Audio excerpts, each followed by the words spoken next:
जैसे जजों की सुरक्षा व्यवस्था है ना भाई, कि उनके लिए मतलब पढ़ाई है, उनका सब प्रोटेक्शन रहता है।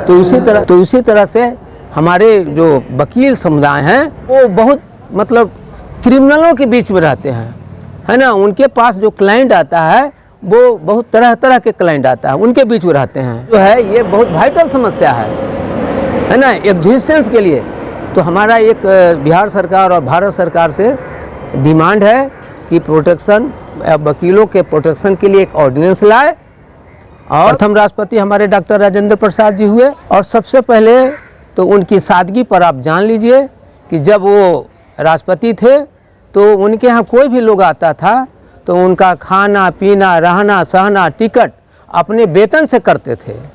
वो सरकारी प्लान नहीं बनाते थे, अपना प्लान बना करके अपना खर्च करते थे। और आज हमारे नेता क्या कर रहे हैं, अरे पर्सनल काम है लेकिन सरकारी कार्यक्रम करके और उन्होंने वैसा काम करते हैं। तो ये कहीं भी जा रहे हैं तो वो सरकारी कार्यक्रम बना रहे। प्रथम राष्ट्रपति हमारे डॉक्टर राजेंद्र प्रसाद जी हुए, दूसरा APJ अब्दुल कलाम, उन्होंने भी आज तक किसी भी कार्य में अपना वेतन से काम किया, कोई सरकारी फंड का उन्होंने दुरुपयोग नहीं किया।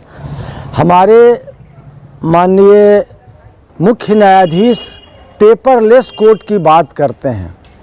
आज पेपरलेस कोर्ट हम तब तक इसको सफल नहीं बना सकते हैं जब तक कि अधिवक्ता भी जो बहस करते हैं वो इस साधन से संपन्न हो जाए, ताकि वो अपनी बातों को रखने में, कोर्ट में आवेदन देने में और सारी बातों में सक्षम हो पाएँ। तो पहले इसको सक्षम बनाना होगा, तब पेपर कोर्ट की बात होगी। इसलिए आधुनिक उपकरण युक्त बार एसोसिएशन के निर्माण का प्रस्ताव आज लिया गया।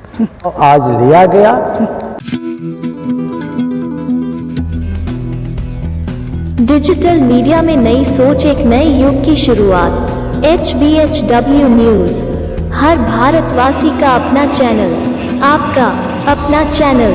हम समझते हैं आपके दिल के हर दर्द को, हर एहसास, हर जज्बात को। अपने परिवार और स्वयं को सशक्त बनाने और हमसे जुड़ने के लिए इस चैनल को करें लाइक, शेयर एंड सब्सक्राइब।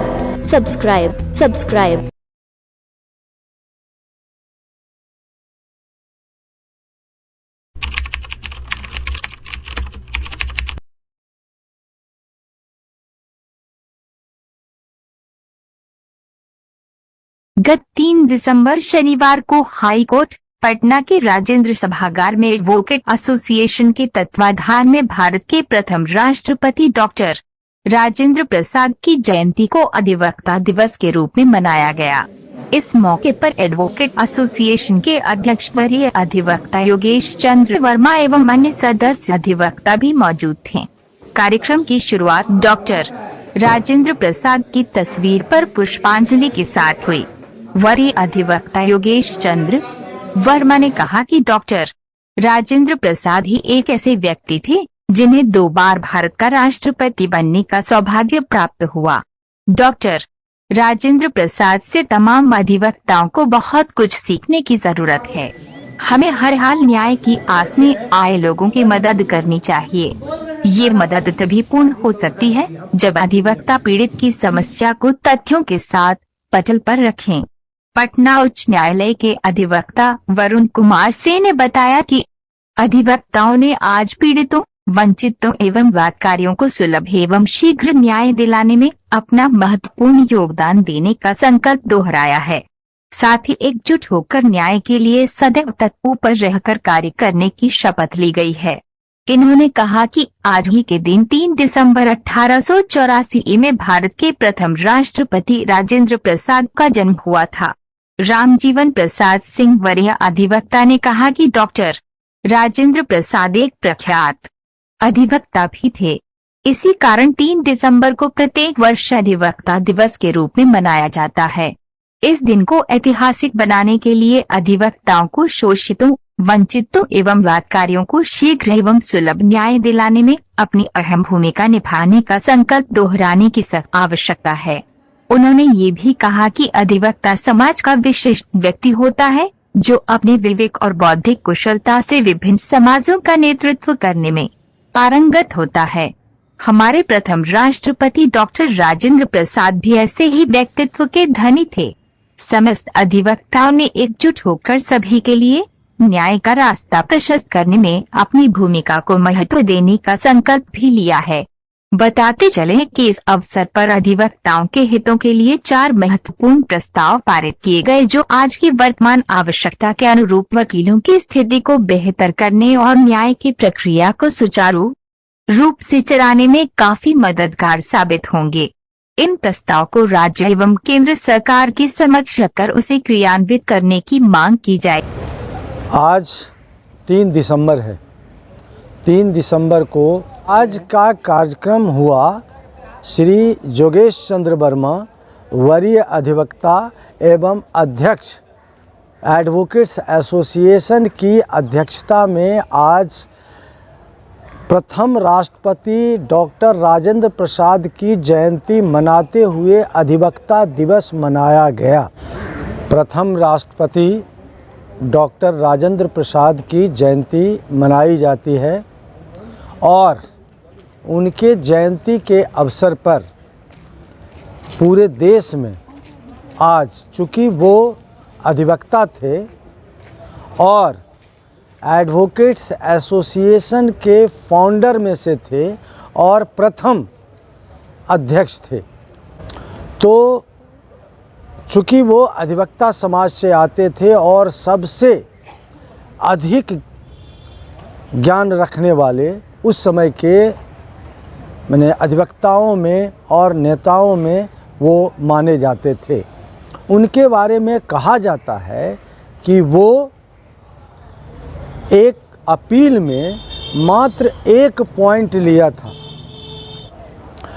अधिवक्ता दिवस के अवसर पर कि अधिवक्ताओं के हित में, अधिवक्ताओं के कल्याण के लिए एक प्रस्ताव पारित किया गया है, जिस प्रस्ताव के माध्यम से सरकार से मांग किया गया है कि जितने बार एसोसिएशंस पूरे बिहार में हैं वो सभी को आधुनिक उपकरण एवं संसाधन युक्त लाइब्रेरी हो और सुविधाएं हो, कंप्यूटर की सुविधा हो, लैपटॉप की सुविधा हो, वाईफाई की सुविधा हो, प्रिंटर की सुविधा हो और इन सारे सुविधाओं से युक्त वकालत खाना का निर्माण सरकार कराए। हमारे माननीय मुख्य न्यायाधीश पेपरलेस कोर्ट की बात करते हैं। आज पेपरलेस कोर्ट हम तब तक इसको सफल नहीं बना सकते हैं जब तक कि अधिवक्ता भी जो बहस करते हैं वो इस साधन से संपन्न हो जाए, ताकि वो अपनी बातों को रखने में, कोर्ट में आवेदन देने में और सारी बातों में सक्षम हो पाएँ। तो पहले इसको सक्षम बनाना होगा, तब पेपर कोर्ट की बात होगी। इसलिए आधुनिक उपकरण युक्त बार एसोसिएशन के निर्माण का प्रस्ताव आज लिया गया। इसके साथ साथ नए अधिवक्ता जो आते हैं वो इस स्थिति में नहीं है, चूँकि आज वकालत पेशा में मध्यम वर्ग और मध्यम वर्ग के नीचे भी अधिवक्ता आ रहे हैं, उनके सामने आर्थिक कठिनाई होती है। इसको देखते हुए केरल के तर्ज पर, केरल में नए अधिवक्ताओं को ऑनरेरियम दिया जाता है, तो केरल के तर्ज पर यह मांग किया गया भारत सरकार से, राज्य सरकार से कि ये ऑनरेरियम के तौर पर नए अधिवक्ताओं को कम से कम 5 वर्ष के लिए 5,000 रुपया प्रति महीना ऑनरेरियम दे, ताकि नए अधिवक्ता इस पेशा में अपने आप को खड़ा कर सकें। इस सर, ये केवल पटना हाई कोर्ट के लिए है? नहीं, ये पूरे देश के लिए, पूरे बिहार के लिए हम मांग कर रहे हैं कि जितने अधिवक्ता हैं उनके, नए जो अधिवक्ता हैं उन नए अधिवक्ताओं को ऑनरेरियम सरकार देने की व्यवस्था करे, ताकि वो सही ढंग से वकालत कर पाएँ। तो यह भी मांग किया गया कि अधिवक्ताओं को आयुष प्रावधान जो किया गया है उससे जोड़ा जाए, ताकि मेडिकल फैसिलिटी अधिवक्ताओं को मिले। इसके साथ साथ यह भी मांग किया गया है कि प्रत्येक बार एसोसिएशन में एक प्राइमरी हेल्थ सेंटर की स्थापना की जाए ताकि सभी को हेल्थ की सुविधा, अगर इमरजेंसी आ जाता है तो उसमें प्राइमरी सुविधा अधिवक्ताओं को मिल सके। इधर 4 दिन पहले एक अधिवक्ता फेंट होकर के यही पटना हाई कोर्ट में गिर गए। तो अब स्थिति ये हुई कि यहाँ एम्बुलेंस की व्यवस्था है, हॉस्पिटल की व्यवस्था है, तुरंत उनको उपचार की व्यवस्था की गई, तुरंत यहाँ से बड़े हॉस्पिटल में भेजा गया और उनकी स्थिति बेहतर रही। इस तरह से प्रत्येक बार एसोसिएशन में, प्रत्येक न्यायालय परिसर में एक प्राइमरी हेल्थ सेंटर की व्यवस्था होनी चाहिए, ये सरकार से मांग की जा रही है। इसके साथ साथ सर, ये आज आपके संगठन की तरफ से कुल कितने प्रस्ताव पारित किए गए? लगभग 4 प्रस्ताव पारित किए गए हैं और यही सब जो आप हमको बताया इसी से जुड़ा हुआ यह सारा प्रस्ताव है। इसके साथ साथ यह भी मांग किया जा रहा है, हमने मांग किया है कि सरकार आज के दिन अधिवक्ता दिवस के रूप में घोषणा अभी तक नहीं की। हम सरकार से मांग कर रहे हैं कि 3 दिसंबर को पूरे देश भर में अधिवक्ता दिवस, चूँकि राजेंद्र बाबू देश के प्रथम राष्ट्रपति थे और इतने प्रखर बुद्धि वाले थे, सौम्य विचार वाले थे, एक यहाँ जो उनको वकालत में सुविधा युक्त ज़िंदगी जीने का था उसको छोड़ करके देश की सेवा में, देश की भक्ति में, राष्ट्र की सेवा में अपनी पूरी ज़िंदगी लगा दिया। राष्ट्रपति से जब वो मुक्त हुए तो भी उन्होंने सदाकत आश्रम में रह करके अपनी सादगी की ज़िंदगी व्यतीत किया और देश के और समाज के सेवा में अपनी ज़िंदगी व्यतीत किया। ऐसे व्यक्ति के नाम पर यदि अधिवक्ता दिवस रहता है, पूरे देश में रहता है, तो हमको लगता है कि पूरे देश के अधिवक्ताओं को किसी तरह की कोई आपत्ति नहीं होगी। एडवोकेट्स एसोसिएशन की अगर उनके नाम पर अधिवक्ता दिवस सरकार घोषित करे। इसलिए हम सरकार से मांग पहले भी करते रहे और आज भी मांग करते हैं कि आज के दिन 3 दिसंबर को सरकार अधिवक्ता दिवस के रूप में घोषित करे। एडवोकेट एसोसिएशन है, ये गरीबों के लिए किस तरह से, देश की आम जनता के लिए किस प्रकार से काम कर रही है? एक भूमिका न्यायालय में जो लिटिगेंट आते हैं न्याय पाने के लिए, उनको उनकी बातों को न्यायालय में रख करके उनको न्याय दिलाने में सहयोग करने की है, एक भूमिका अधिवक्ता की है। और दूसरी भूमिका समाज के प्रति है।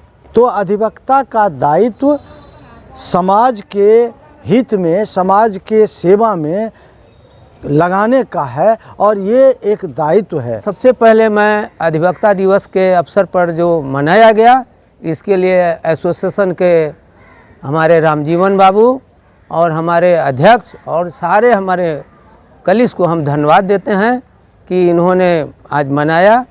और सबसे पहले तो उनकी सादगी पर आप जान लीजिए कि जब वो राष्ट्रपति थे तो उनके यहाँ कोई भी लोग आता था तो उनका खाना पीना, रहना सहना, टिकट अपने वेतन से करते थे। और वही नहीं, जहाँ भी जाते थे तो आजकल क्या करते हैं कि कहीं भी प्लान बनाना है तो सरकारी प्लान बनाते थे। वो सरकारी प्लान नहीं बनाते थे, अपना प्लान बना करके अपना खर्च करते थे। एक एग्जाम्पल उनका जो है APJ अब्दुल कलाम, जो राष्ट्रपति हुए, प्रथम राष्ट्रपति हमारे डॉक्टर राजेंद्र प्रसाद जी हुए, जो हमारे बिहार के जीरादेई के हैं।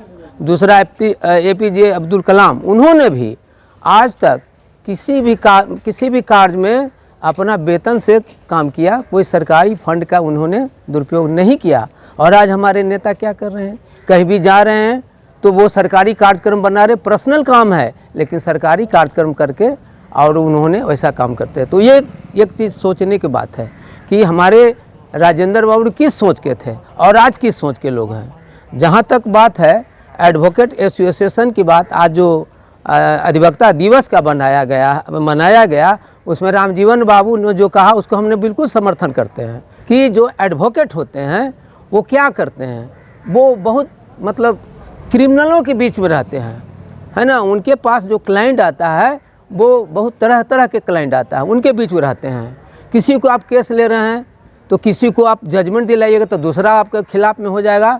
तो हमारे एडवोकेट को हत्याएं हो रही है ना। बार बार आप देखा जाता है कि हमारे क्रिमिनल्स जो है एडवोकेट को हत्याएं कर देते हैं। इसलिए एडवोकेट के लिए प्रोटेक्शन के लिए एक ऑर्डिनेंस आना चाहिए। भारत सरकार और बिहार सरकार एडवोकेट प्रोटेक्शन के लिए एक ऑर्डिनेंस लाए और ऑर्डिनेंस ला करके एक एक्ट बनाए ताकि कोई भी जो हमला करे वो हमला नहीं कर सके। ये बात जो है उसमें जोड़ना है। सारे सवाल का बराबर, कभी सेमिनार, कभी सिम्पोजियम, कभी ये जुडिशियरी पर हमारा जो जज है, जजेज की कमी, सारा चीज़ पर हम लोगों ने उसका विस्तार से कहा है। और जिस तरह से जनसंख्या बढ़ रही है तो हमारा जुडिशियरी में भी जजेज का ज़्यादा बहाली होनी चाहिए। हमारे रामजीवन बाबू ने कहा, उसको हम सर समर्थन करते हैं।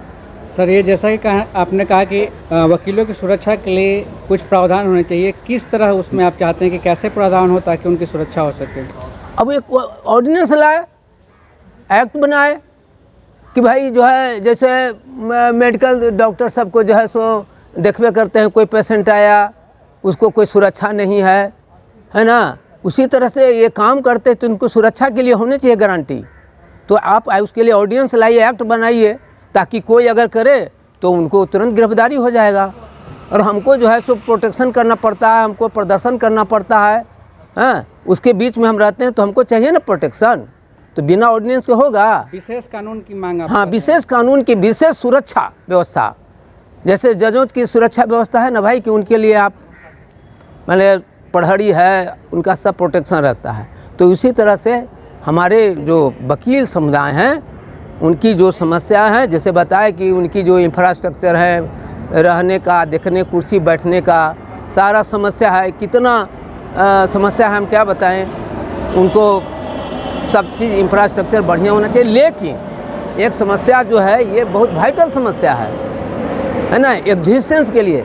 तो हमारा एक बिहार सरकार और भारत सरकार से डिमांड है वकीलों के प्रोटेक्शन के लिए एक ऑर्डिनेंस लाए, और ताकि वो सुरक्षा उसके हो सके और निर्भीक होकर के न्याय में अपना सहभागिता करे, काम करे। ठीक, धन्यवाद।